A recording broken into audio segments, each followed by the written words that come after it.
Right, and welcome back to this week's preview. Manchester United against Burnley away at Turf Moor. 8 o'clock kickoff on a Saturday, strangely. I have got an exclusive parry match bet for you guys this week as well. If you would like to skip to that or see any of the rest of the chapters in the video, then check out the chapters below. Otherwise, let's get into the video. Right then, after a quick Champions League detour midweek, we are back in Premier League action. And we have a run of games that are winnable games for us. So we want to see Manchester United go and win those games. I'm not going to say they're must win, but they certainly must not lose. Football stops for nobody. And this is the part of the season where it really starts to shake out from sort of now onwards. As soon as Europe kicks in, you've got that first international break out of the way.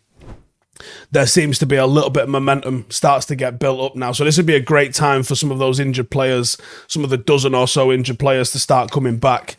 It's definitely a time to try and get a little bit more positivity into United, especially if some of these, I'm going to presume some of these players are coming back.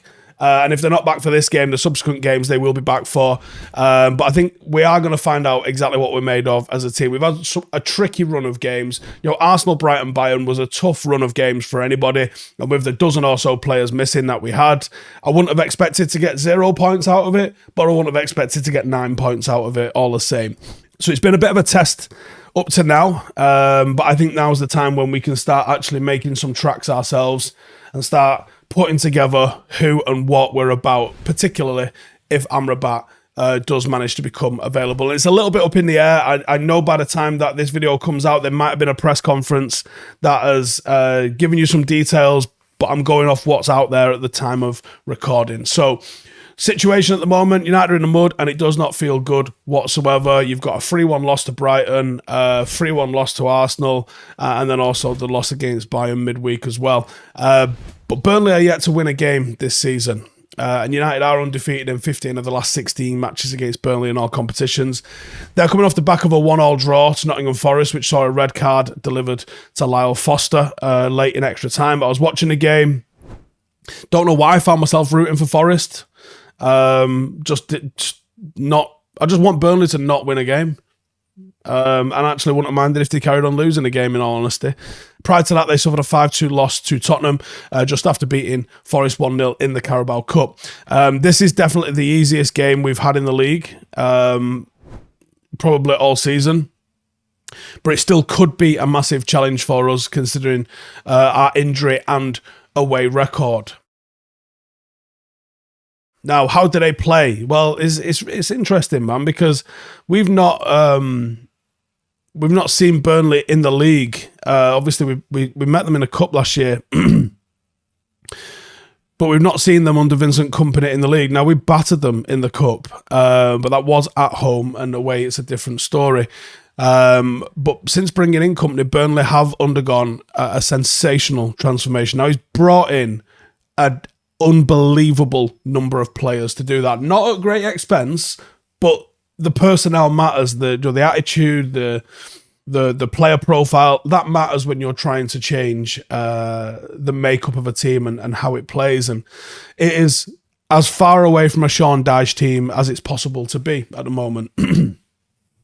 It's obviously common knowledge that they're going to try and dominate and control possession. That's what they did so well in the Championship, and that was why I tipped them to go down, because I think Daniel Farke's Norwich is what I was sort of referring them to as, and I haven't seen anything to change my mind on that just yet. It'd be really interesting to see if he actually flips that mentality and that sort of philosophy as the season goes on, if they're still winless.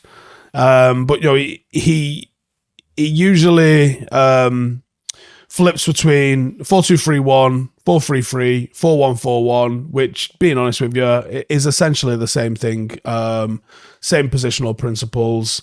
The play style is the same, even though it's had a little bit of teething problems, I think, in the Premier League, which is what I kind of anticipated. They're not going to be able to play the same way they did in the Championship, getting battered by City and Spurs, who are just simply better teams, prove that. You know, they might have the players that have got the ability to do this in the Championship, but they'll get to a level where they come unstuck, and the level is the Premier League. But gone are the days of Route 1. You know, no Chris Wood, no Weghorst. Now they are going to try and move players, opposition players out of position, and try and move them around to overloads and try and penetrate on the floor, as a lot of teams do, as very much the modern football kind of way. And they often form what looks like a bit of a back three out of the four, and then look to spread and try and create sensible and safe passing lanes and progress the ball quite patiently when they come forward. Keeping often finds himself really key to this. He sweeps out to give defenders another option to bounce it back to, and then he has 3 safe passing options in that back line. The key word with Burnley is patience. Patience, composure, and confidence in trying to play out in that sort of manner. And they are capable of springing out, because even though they've been sort of credited with having this sort of patient build-up, they also can go quite forward and direct. It's not necessarily banging it into the channel looking for a second ball, but they can put a ball into a channel if someone's switched off. They can go straight into the feet of the forwards. And especially last year, they really like to get themselves in 5v4s or 3v2 situations and get that ball in there as early as possible so they can get in behind a defence before it gets a chance to set back. That's obviously more difficult for them to do in the Premier League. The recovery that they're coming up against opposition defensively are just a lot better, but the pace and the accuracy of some of the passes does have the capability of catching United out, because it is still pretty good. Until they get that sort of crucial moment to hit out and go direct, they will literally pass it side to side. They are under no internal pressure to move it forward. They will just switch it and switch it and switch it, just looking for someone who's switched off, finding a man in the next line a little bit higher that's unmarked. They're very, very patient with it. They're also quite fluid, and they're tasked with a little bit of positional fluidity to fit the team's requirement at any time, really. And quite often in Burnley games, you will see the forwards dropping into midfield, or midfielders making direct forward runs, things that open up space, and even switching positionally. Just someone will just run at another player and allow them to come back into that position and rotate. That happens quite a lot. You'll even see them operate increasingly with a false 9. My belief of why they do that is that I think they're looking to just overload a midfield. They're not having quite this level of success that they had in the Championship, because the technical ability and physicality is stronger in the Premier League, so they're not having quite the rub of the green that they had. So you start bringing in your forward. If it's a 3v3 midfield situation, that's why people invert the fullbacks, and now it's 5v3. You bring in the striker, now it's 6v3. You're just looking to overload at all times. And the other thing is, if an opposition defender follows that forward, then you're probably leaving them isolated at the back. You're giving the opportunity for a winger to roll in and exploit that space. So you will quite often see, certainly a back two won't follow a forward who's dropping off into like a false 9 position. They will stay, because they want to make sure that the first thing you're trying to defend is the centre of the pitch in the back line, outwards from there. So you're not going to allow your centre halves to get dragged out of position. That you're hoping that a bit of communication, they'll pass him on to someone. But if you've only got 3 in midfield and your forwards haven't worked back the other way, you are going to get overloaded. So it's a really powerful tool for a striker to start high, come in and drop into midfield, probably not picked up because your sixes are maybe already dealing with your 2 midfielders. It's a very easy way to find someone that you can find to get a ball into. So Burnley are looking to drag your defence out of position. That's one of the things that's really key for them, and it's easy to see why company likes them to do that, because when you've got rotations, when you've got overloads, when you've got stuff like that, and especially when people are not rigid in their position, like sometimes the left winger is the forward. Do I follow him? Do I not follow him? Sometimes, the number 10 might go into the back line while the striker drops off. Am I supposed to stay with a 10? Like, it can be a bit of a nightmare if your defence doesn't have the communication or the confidence to be able to deal with it. Starting 11, I think, is going to look a little bit like this. And Starman, I think, is going to be Zeki Abdouni. He's coming off that absolute worldie of a volley against Forest. Deceptively really good dribbler and ball carrier, which is he's also got a bit of a burst of speed with him as well.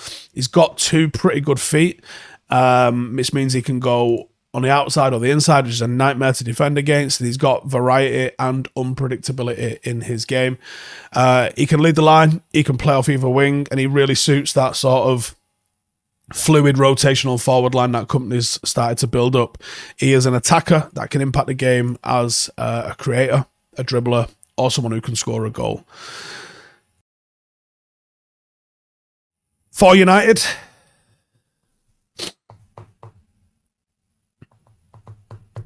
I'm going to do something a bit on the... I'm going to talk about how... For one, I'm disappointed in the lack of academy players that have featured for Manchester United this season. And then I'm going to tell you that I think that there are 4 who could have an impact in this game against Burnley. So my starting 11 for United, again, massive caveat with injuries and the likelihood of him throwing all of these lot into the team at once, I think he's a bit on the lower side unless he's overcooked just quite how close they were to fitness. Maybe he's tried to spin a yarn with quite how ready everyone is to come and play. So that's a possibility. I think that there's a chance they're closer to fitness and he was downplaying it a touch. That's my gut instinct. And it's also something I'm hoping, which maybe means I'm projecting it. My starting 11, I think Onana. I think the back 4 will be Reguilon, Dalot, Varane and Martinez. I think we look so much better and more composed with Varane back in the team. I think it'll elevate Martinez. It elevates the options that Onana's got to play out to. And I think it might help midfield as well. Casemiro alongside Amrabat. And that one, Amrabat, circle him.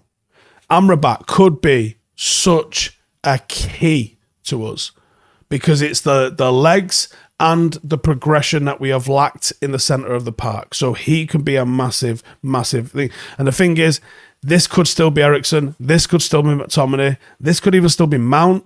And Varane could just as easily be Lindelof. So, there's... Depending on the fitness of the players, this could go left or right a little bit. The forward 3 in front of that pair of 6s of Amrabat and Casemiro then. Rashford on the left, Bruno in the middle, Mount off the right. He's played wide forward a few times. Not often, I think 8 times off the right, but it's more than most. And it also brings in a player that's going to help in tricky situations. Burnley are still difficult to figure out defensively. And they've not been great defensively. So it's not something that's easy to sort of pigeonhole into how you're going to beat them. But I understand I'm throwing 3 players returning to fitness into the starting 11. But it's what I'm doing. Because I think desperate times require desperate measures. And I think United need desperately to get a win on the board. Højlund up front. So who's these 4 academy players that are going to make an impact on this game? Now, one option that United have got, if he's not certain about the fitness of Mount or certain about the fitness of Amrabat, is you could play Bruno alongside Casemiro. I think he would deliver the legs. He would also deliver a little bit of progression. And I'm not sure why that one hasn't been seen. The recent performances of Hannibal, and it looks like the increasing amount of trust that the manager has got in Hannibal might see him get his first start in the number 10 position. And actually, it solves a couple of problems to do that. Bruno being moved back to the 8, where I think it really actually suits him, alongside Casemiro, would really help Casemiro, and it would really help Manchester United. And I think the energy, tenacity, aggression that Hannibal plays with would be a big bonus to us. Now, who's the other 3 then? Well, Mainoo's one.